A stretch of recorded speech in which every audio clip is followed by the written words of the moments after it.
धाराशिवच्या परंडा तालुक्यातील सीना कोळेगाव प्रकल्पातून 95,000 क्युसेकनं पाण्याचा विसर्ग करण्यात आलाय। अतिवृष्टीमुळे प्रकल्पाचे सर्वच 21 दरवाजे उघडण्यात आले, तर सीना नदीकाठच्या गावांमधील नागरिकांचे स्थलांतर करण्यात येते।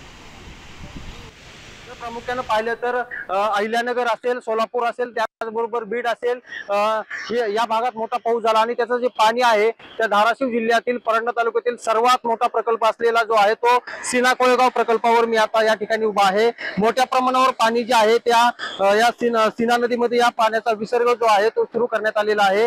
जर आपण पाहिलं तर अगदी रात्री या सीना कोळेगाव प्रकल्पामधून जवळपास 1,04,600 क्युसेकने पाण्याचा विसर्ग सुरू केलेला होता। मात्र आता रात्रीपासून पावसाने एकीकडे विश्रांती दिलेली आहे, त्यामुळे पाण्याचा विसर्ग देखील आता कमी करण्यात आलाय।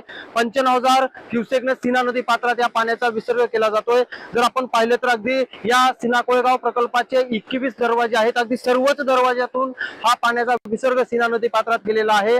जवळपास प्रकल्पामध्ये आता 90% स्थिर पाणी साठा आहे, तर 4 जिल्ह्यातून जे आलेलं पाणी आहे त्या पाण्यामुळे जे आहे ते या मोठ्या प्रमाणावर जे आहे तो या पाण्याचा आता isakal.com आहे देशातील नंबर 1 ची मराठी न्यूज वेबसाईट। प्रत्येक अपडेटसाठी isakal.com ला नक्की भेट द्या।